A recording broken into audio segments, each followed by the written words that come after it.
इस समय सारी दुनिया चीख चीख कर एक ही शब्द चिल्ला रही है, एआई एआई एआई। कोई कह रहा है कि एआई के आने से हमारी बहुत सारी नौकरियां खतरे में पड़ जाएगी, तो कोई कह रहा है एआई मानवता के लिए एक सुनहरा अध्याय साबित होगा। तो कुछ लोग ये भी बात कर रहे हैं कि एआई मानवता के लिए विनाशक साबित होने जा रहा है। इन्हीं सब बातों को देखते हुए पेरिस में एआई एक्शन समिट संपन्न हुई। इस बार इस समिट की खासियत ये थी कि इसमें एआई से जुड़े जितने भी स्टेक होल्डर है वह सभी शामिल हुए थे। अगर हम स्टेक होल्डर की बात करें तो 100 के लगभग देश इसमें शामिल हुए। इसमें एआई से रिलेटेड कंपनियां जैसे open AI, Google, Meta, Microsoft जैसी कंपनियां भी शामिल हुई। साथ ही साथ एजुकेशन सेक्टर से रिलेटेड लोग, इंडस्ट्री से जुड़े हुए लोग, हेल्थ सेक्टर से जुड़े हुए लोग भी इस समिट में शामिल हुए।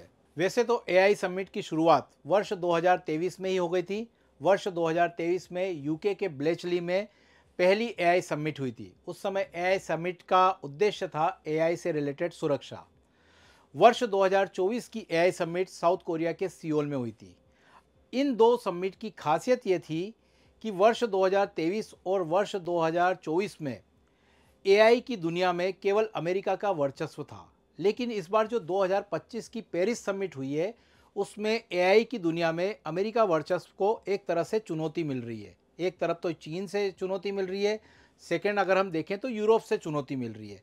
इस कारण से इस बार की जो एआई समिट थी वो दोनों एआई समिट से थोड़ी अलग थी। आज के इस लेक्चर में हम केवल पेरिस एआई एक्शन समिट पर डिस्कशन करेंगे।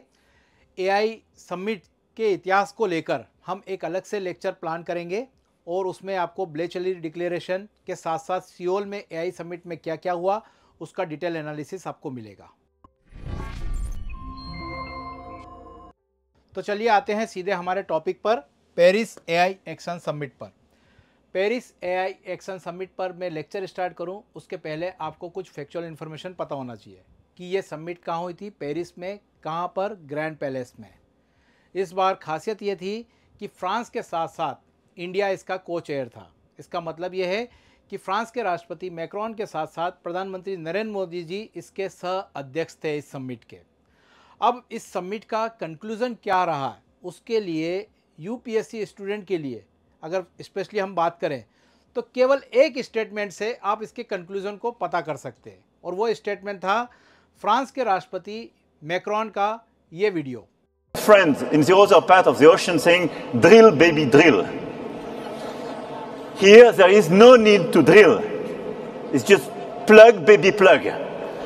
Electricity. मैक्रोन साहब का ये बयान ड्रिल बेबी ड्रिल सीधा सीधा व्यंग था अमेरिका के राष्ट्रपति डोनाल्ड ट्रंप पर। अमेरिका के राष्ट्रपति डोनाल्ड ट्रंप को आप जानते ही हैं कि उनका climate change, global warming, green technology जैसी चीज़ों से 36 का आंकड़ा रहा, और ये माना गया था कि अमेरिका के राष्ट्रपति जैसे ही ये बनेंगे वैसे ही इन चीज़ों से अमेरिका कट जाएगा। और उसी संदर्भ में अमेरिका के राष्ट्रपति को मैक्रोन साहब ने ये व्यंग कसा था। अब अगर हम बात करें पेरिस एआई एक्शन समिट की, तो पेरिस एआई एक्शन समिट में जैसे ही 100 देश के प्रतिनिधि शामिल हुए, अनेकों स्टेक होल्डर आए, तो मीडिया ने इस पर काफ़ी चर्चा की, लेकिन मीडिया की नज़र अमेरिका और यूके पर गई। अमेरिका ने क्या करा था कि इस समिट में राष्ट्रपति साहब खुद ना आते हुए उन्होंने उपराष्ट्रपति जेडी वेंस को वहाँ पर भेजा था। इसके साथ ही साथ ब्रिटेन, जो कि फ्रांस के बिल्कुल नज़दीक था, उसके बावजूद ब्रिटेन के राष्ट्रपति कीर स्टारमर साहब खुद ना आते हुए उन्होंने अपने प्रतिनिधि को भेज दिया। अब आपको एक जनरल वे में अगर हम बात करें तो अगर आपके लिए कोई अच्छा इम्पोर्टेंट इवेंट होता है तो वहाँ पर आप खुद जाकर प्रतिनिधित्व करते हो, लेकिन अगर आपकी नज़र में कोई समिट या इवेंट की इम्पोर्टेंस नहीं है तो फिर क्या करते हो, आप न जाते हुए अपने किसी भी सगे संबंधी को भेज देते हो वहाँ पर। और उसी के आधार पर मीडिया ने यह अनुमान लगाया था कि भैया जो पेरिस में एआई एक्शन समिट हो रही है, इसका जब डिक्लेरेशन की बारी आएगी तो हो सकता है कि अमेरिका और ब्रिटेन इस डिक्लेरेशन से किनारा कर ले। और हुआ भी ऐसा ही कि 58 देशों ने इस पे डिक्लेरेशन पे साइन करे पेरिस एआई एक्शन समिट की, लेकिन अमेरिका और ब्रिटेन ने इस पे साइन करने से इनकार कर दिया। अब हम बात करते हैं इस पेरिस एआई एक्शन समिट के कंक्लूज़न पर, उसको धीरे धीरे हम समझते हैं और फिर हम आते हैं कि अमेरिका और यूके ने इस पर साइन क्यों नहीं किए। कंक्लूजन की बात करें तो सबसे पहले हम आते हैं इंडिया पर। प्रधानमंत्री नरेंद्र मोदी जी जब इस एआई समिट में शामिल होने के लिए गए थे तो वो एक विज़न के साथ गए थे, ग्लोबल साउथ का विज़न। ग्लोबल साउथ का विज़न ये था कि एआई को किस तरह से समावेशी, टिकाऊ और एथिकल बनाया जाए, और उसमें वह कुछ हद तक सफल भी हुए। आपको पता ही होगा, भारत भी एआई की दिशा में तेज़ी से आगे बढ़ रहा है, और इस बार निर्मला सीतारमण जी ने बजट 2025 में एआई से रिलेटेड कई सारी घोषणाएं की, जिसको हम इस लेक्चर के एंड में देखेंगे। इस समिट में नरेंद्र मोदी जी का एक और कंसर्न था डेटा सुरक्षा को लेकर। डेटा सुरक्षा किसी भी देश की राष्ट्रीय सुरक्षा के लिए अत्यंत आवश्यक होता है, और आपको पता ही होगा, अभी थोड़े दिन पहले ओपन एआई के सीईओ सैम अल्टमैन जब भारत आए थे तब भी नरेंद्र मोदी जी ने अपना ये कंसर्न उनको बताया था कि डेटा सुरक्षा के लिए स्पेशल प्रोविज़न होना चाहिए और एक यूनिवर्सल रूल्स रेगुलेशन का एक फ्रेमवर्क तैयार होना चाहिए, और उसी दिशा में ये समिट आगे भी बढ़ी है, जिस पर आगे डेटा सुरक्षा को लेकर हम देख सकते हैं कि कुछ ही दिनों में यूनिवर्सल रूल्स रेगुलेशन बन जाएंगे। ठीक है, तो हम इस कंक्लूजन को अब पॉइंट वाइज देखते हैं। ये तो सिंपल सी बात हो गई। पॉइंट वाइज अगर हम देखें तो सबसे पहला इस समिट का जो कंक्लूजन आता है, हॉट टॉपिक, वो है अमेरिका यूके ने इस समिट से दूरी बनाई। और अमेरिका यूके ने इस समिट से दूरी बनाई तो उसका कुछ ना कोई कंसर्न होगा। कंसर्न ये था कि इस पूरी समिट में यूनिवर्सल रूल्स रेगुलेशन की बात हो रही थी, और जेडी वेंस वहाँ पर ये सब चीज़ें सुन रहे थे, और उन्होंने अपने स्टेटमेंट में फिर ये कंसर्न बताया कि एआई में ज़्यादा रूल्स रेगुलेशन आप लेके आएंगे तो एक तरह से ये एआई के गले घोटने जैसा होगा, और अमेरिका चाहता है कि एआई को बिंदास तरीके से डेवलप होने दिया जाए। लेकिन अगर एआई को ऐसे ही बेलगाम छोड़ देंगे तो हम सब जानते हैं कि ये दुनिया के लिए बहुत बड़ा खतरा उत्पन्न होगा, और इसीलिए दुनिया के सारे देशों ने एआई के रेगुलेशन पर ज़्यादा जोर दिया था, जो कि अमेरिका को पसंद नहीं आया। इसके अलावा अमेरिका को एक और बात पसंद नहीं आई, वो थी कि यूरोप के देश, स्पेशली अगर हम फ्रांस की बात करें तो फ्रांस ये चाह रहा था कि एआई डेवलप हो रहा है तो उसके साथ साथ डेटा सेंटर भी डेवलप होंगे, और डेटा सेंटर जितनी बिजली कंज्यूम करते हैं वो कहीं ना कहीं ग्लोबल वार्मिंग, क्लाइमेट चेंज जैसी खतरों को भी बढ़ाएगा। इसलिए डेटा सेंटर हमको ऐसे डेवलप करना चाहिए जो कि रिन्यूएबल एनर्जी से चले। इसके लिए उन्होंने रिन्यूएबल एनर्जी हो गया, एटॉमिक एनर्जी हो गया, उसके द्वारा चलने वाले डेटा सेंटर की वकालत की। और मैंने आपको वही बताया कि ट्रम्प साहब को ये चीज़ें पसंद नहीं है। ट्रम्प साहब ने बोला भैया कि डेटा सेंटर तो हमारे चलेंगे और जैसे चलते थे वैसे ही चलेंगे, इसमें कोई रिन्यूएबल एनर्जी जैसे कोई कंसेप्ट को हम एडॉप्ट नहीं करने वाले। ठीक है, और इसी कारण से अमेरिका यहाँ पर नाराज़ हो गया, और इसी कारण से ट्रम्प साहब यहाँ पर नहीं आए, क्योंकि उनको मालूम था कि यहाँ पर इस तरह की बातें होगी। और इस तरह की बातें होने का अंदाज़ा इसलिए भी था अमेरिका को, क्योंकि आपको मालूम होगा अमेरिका में लगभग 33% वर्ल्ड के डेटा सेंटर काम करते हैं। ठीक है, और डेटा सेंटर के अगर हम डेटा देखें तो ये डेटा सेंटर हर साल 2.2 बिलियन टन कार्बन डाइऑक्साइड उत्सर्जित करते हैं, जो कि रूस के कुल प्रदूषण के बराबर है। ठीक है, तो अब एआई जैसे जैसे डेवलप होगा वैसे वैसे डेटा सेंटर भी डेवलप होंगे, और अगर हम इस डेटा सेंटर को रिन्यूएबल एनर्जी पर शिफ्ट नहीं करेंगे तो ग्लोबल वार्मिंग, क्लाइमेट चेंज जैसी समस्याएं आगे बढ़ जाएगी। इसी कारण से दुनिया के देश अमेरिका के खिलाफ खड़े हुए हैं। ठीक है, अच्छा, एक और चीज़ आपको पता होना चाहिए कि जब हम चैट जीपीटी की अगर हम बात करें तो उसकी एक क्वेरी में 2.9 वाट की एनर्जी यूज़ होती है, और वहीं अगर हम गूगल के एक क्वेरी की बात करें तो उसमें 0.3 किलोवाट की यूज़ होती है। ठीक है, तो अगर हम बात करें दोनों के डेटा को कंपेयर करें तो यहाँ पर 2.9 केवल चैट जीपीटी के एक क्वेश्चन में इतनी एनर्जी यूज़ होती है। ठीक है, तो 10 गुना ज़्यादा, गूगल से ज़्यादा ये एनर्जी कंज्यूम कर रहा है। ठीक है, और जैसे जैसे सारे देश एआई पे काम करेंगे तो उनके सबके अपने अपने डेटा सेंटर होंगे और फिर सभी लोग एक अंधी दौड़ में शामिल हो जाएंगे और फिर एनर्जी को लेकर जो कंसर्न इंटरनेशनल एनर्जी एजेंसी ने भी बताया है वो यही है कि अगर इस डेटा सेंटर को रिन्यूएबल एनर्जी पे शिफ्ट नहीं करेंगे तो ग्लोबल वार्मिंग और क्लाइमेट चेंज जैसी समस्याएं आगे जाकर बहुत बड़ी बन सकती है। ठीक है, तो यहाँ पर यूरोप के देश और इस समिट में जो शामिल स्टेक होल्डर थे उनमें से मैक्सिमम देश इसके लिए कंसर्न जता चुके थे, लेकिन ये बात अमेरिका को पसंद नहीं आई। ठीक है, तो इसलिए अमेरिका ने बाद में जब डिक्लेरेशन हुआ उस पर साइन करने से मना कर दिया। ठीक है, अब सवाल ये होता है कि यूके ने क्यों दूरी बनाई?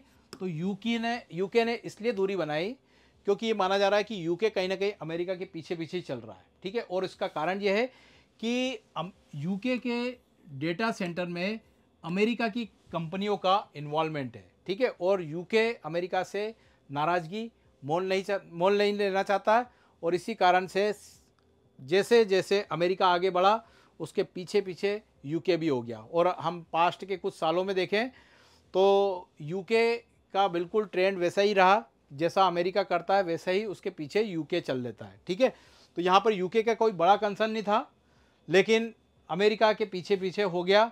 तो एक तरह से इस एआई समिट के मार्फत यूरोपियन देश होने के नाते यूके कहीं ना कहीं एआई को लीड कर सकता था, वो उसने एक अपॉर्चुनिटी मिस कर दी। ठीक है, अब यहाँ पर सेकंड कंसर्न देखें तो इस पर क्या हुआ, ग्रीन एआई पर विवाद हुआ। इस कंक्लूजन है ना, ये यूके और अमेरिका ने क्यों इससे दूरी बनाई?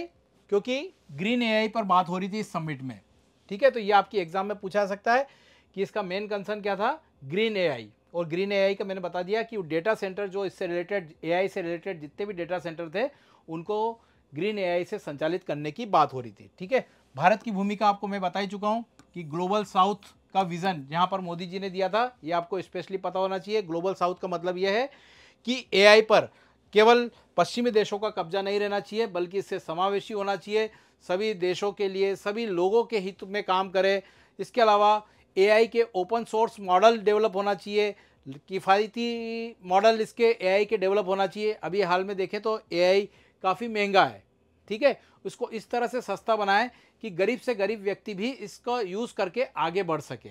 ठीक है, और भारत का मेन मोटिव यही है कि शिक्षा हो, कृषि हो, उद्योग हो, हर क्षेत्र में एआई का किफ़ायती रूप से प्रयोग हो सके। इसका मतलब यह है समावेशी विकास की तरफ एआई को भी आगे बढ़ाया जा सके। ठीक है, तो ये सारी बातें थी।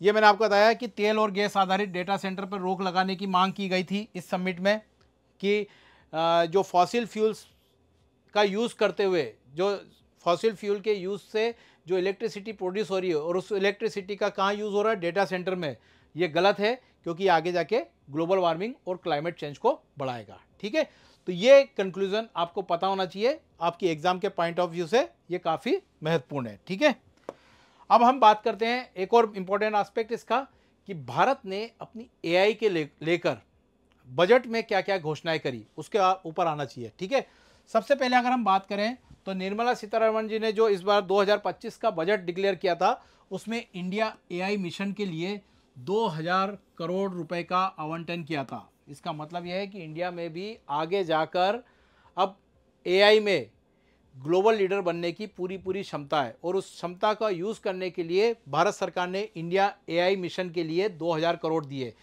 और इंडिया कितना सीरियस है ये इसी बात से पता चलता है कि पिछले वर्ष इस बजट में 550 करोड़ रुपए रखे गए थे इंडिया एआई मिशन के लेकर। अब इस बार कितना कर दिया गया है, 2000 करोड़, है ना, 262% ये बजट बढ़ाया गया है। इसके अलावा शिक्षा के क्षेत्र में एआई एक्सीलेंस सेंटर की स्थापना की बात की गई है।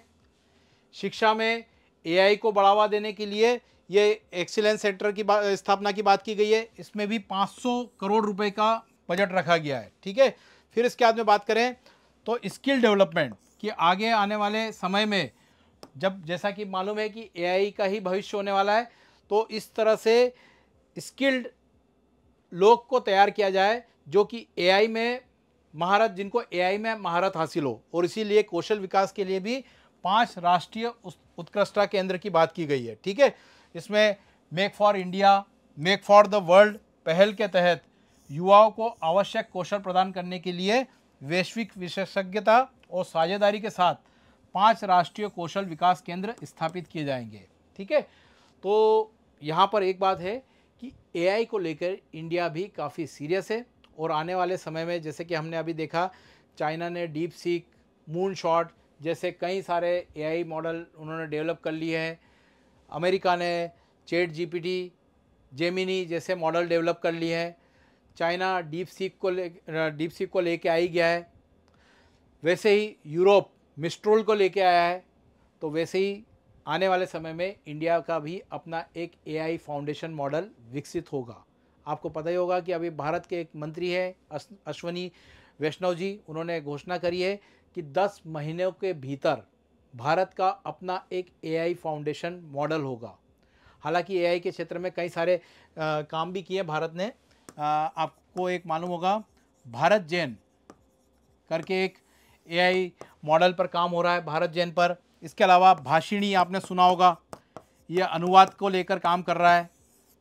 ऐसे कई सारे सेक्टर पे भारत में एआई को लेकर काम हो रहा है। और हमारे एक मंत्री अश्विनी वैष्णव जी ने अभी कहा ही है कि 10 महीने के भीतर भारत का भी एक एआई फाउंडेशन मॉडल डेवलप हो जाएगा। और ये ज़रूरी भी है क्योंकि भारत इस बार एआई क्रांति में पीछे नहीं रह जाए। क्योंकि हमने देखा है कि जब कंप्यूटर क्रांति आई थी तो हम एक कंज्यूमर ही बने रह गए, हमने कोई भी अपना एक कंप्यूटर का मॉडल डेवलप नहीं किया। वैसे ही स्मार्टफोन की क्रांति आई थी तो नोकिया, सैमसंग, वीवो, ओप्पो ये सब आके मार्केट में छा गए, लेकिन भारत एक कंज्यूमर ही बना रह गया। लेकिन एआई के क्षेत्र में भारत को लीड करना पड़ेगा और वो भी एग्रेसिवली, और जल्दी से जल्दी अपना एआई फाउंडेशन मॉडल मार्केट में उतारना पड़ेगा। नहीं तो कहीं ये नहीं हो जाए कि एआई के क्षेत्र में भी हम केवल कंज्यूमर ही बने रह जाए। तो ये था पेरिस एआई एक्शन समिट का डिटेल एनालिसिस। एआई समिट में इतिहास में क्या क्या काम हुए, उसमें ब्लेचली डिक्लेरेशन हो गया, सियोल डिक्लेरेशन हो गया, उसको लेकर मैं अलग से एक लेक्चर बनाऊंगा जो आपको इसी प्लेटफॉर्म पे मिलेगा।